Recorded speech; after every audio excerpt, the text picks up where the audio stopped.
Hello po! Ito pong muli si Nanet ng Net Cooking. Ngayong araw na ito ay gagawa po tayo ng purple yam or ube pie. Siyempre, nakakagawa tayo ng pumpkin pie, buko pie, apple pie. Then ngayon naman, gagawa po tayo ng ube pie. At ito po ang ating mga kakailanganin sa ating paggawa ng ube pie. Meron tayo ditong 2 cups of grated ube, then salt, 2 eggs, 1 cup of granulated sugar, 1 cup of butter. Soften na itong butter natin. Then meron tayo ditong optional na makapuno. Then meron din tayo ditong evap milk. 1 cup of evap milk po ang gagamitin natin dito. Then vanilla extract. Then syempre meron din po tayo dito yung pie crust. So ang paggawa po ng pie crust, makikita po natin doon sa ating video ng apple pie kung paano po natin ginawa ang pie crust. Then doon po sa pinakatopping ng ating ube pie, gagamit po tayo dito ng coconut milk. Then fresh milk, a half cup of fresh milk, 3 tablespoons of granulated sugar, then 3 tablespoons of cornstarch. Okay, ito po ang mga kakailanganin natin o gagamitin sa ating paggawa ng ube pie. Okay, magi-start na po tayo sa paggawa natin sa ating ube pie. Yan ngayon, ang unang gagawin po natin, kailangan po kasi natin dito ng pre-bake pie crust. Kaya ang ginawa ko, inayos ko muna ito sa baking pan kung saan natin ibe-bake yung ating ube pie. Then, ang gagawin natin, lalagyan natin ito ng parchment paper. Then, lalagyan po natin ng aluminum pie weight. Kailangan kasi mabigat siya.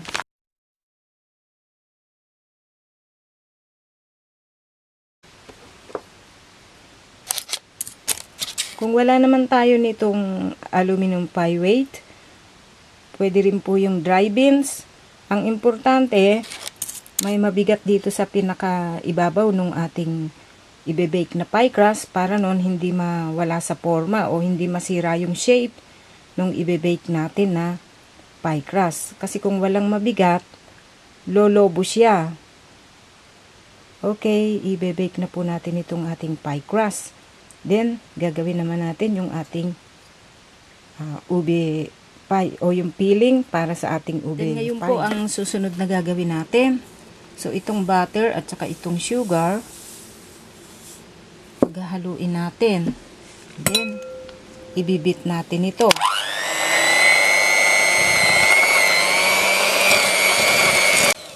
Ibibit natin ito hanggang sa maging creamy siya.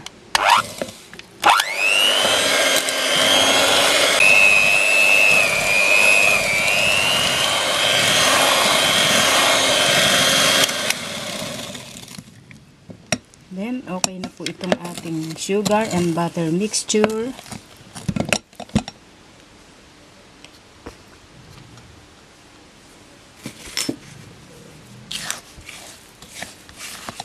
So, okay na siya. Susunod nating gagawin. So, itong grated ube naman ang ating imimix o paghahalu-haluin. Then, ang gagawin natin dito, lalagay natin itong 1 cup of evap milk. Then, a half cup of coconut milk. Then, ibibit natin.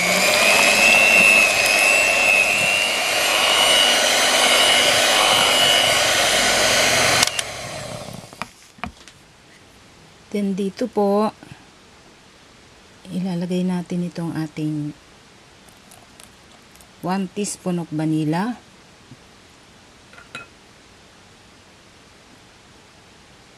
Then itong salt, beaten eggs, 2 beaten eggs. Then, paghalu-haluin natin.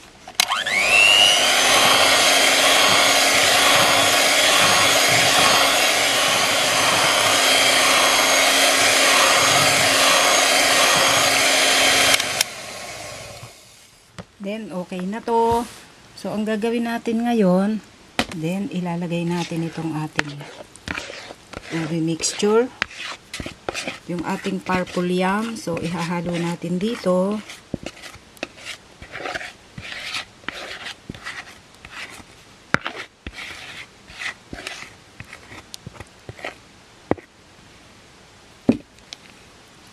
I-mix natin.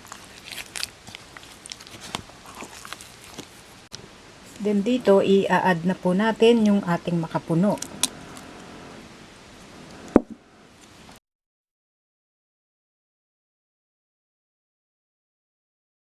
Then, okay na po itong ating ube mixture. So, ang gagawin natin, i-bake na natin ito. Ilalagay natin dun sa ating ginawang pre-bake crust. Then, ngayon, narito yung ating nagawang pie crust. So, isasalim po natin dito yung ating ube mixture.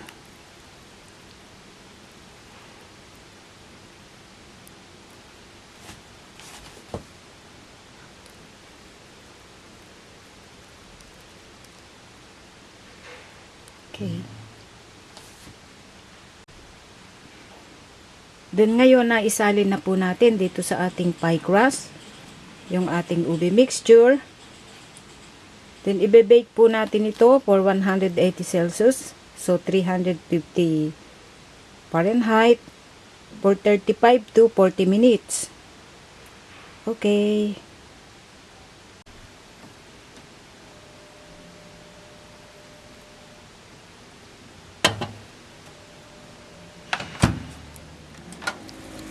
Then, ngayon,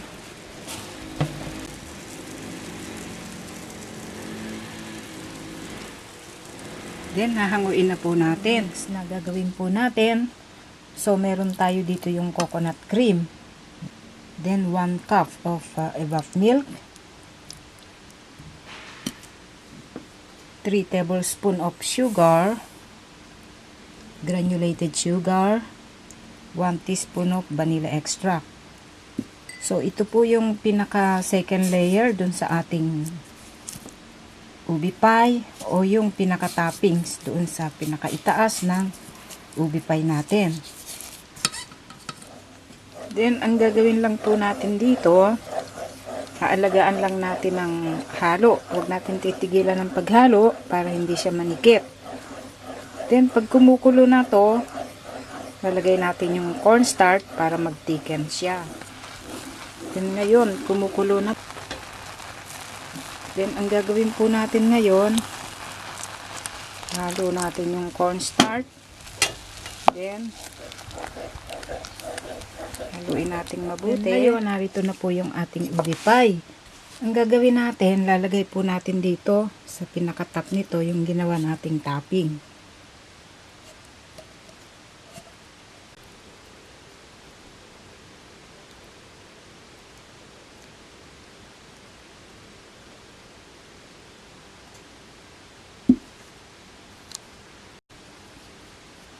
Then, ang gagawin po natin, then lalagay po natin ito sa rep para tuluyan siyang mag-firm doon.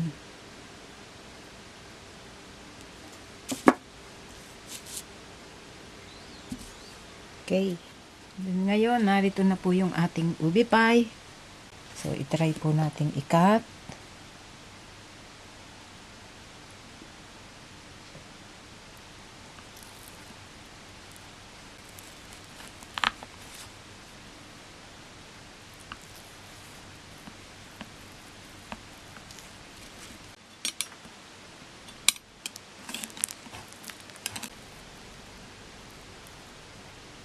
Then, narito po yung ating ube pie. Then, lalagay natin dito. Then, meron po tayo dito yung ube jam na ginawa natin. Pwede nating spray dito sa pinaka-top niya.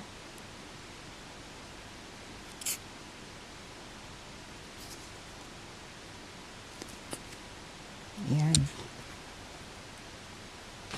Okay. So, pwede naman nating i-spread dito sa kabuuan. Kaya lang, Pwede rin nating ilagay pag ise-serve na natin or kakainin. So, ito po ang ating ube pie. Sana po ay nagustuhan nyo ang pagkakagawa po natin sa reseping ito. Marami pong salamat. Ito pong muli si Nanette ng Net Cooking. Thanks po. Bye!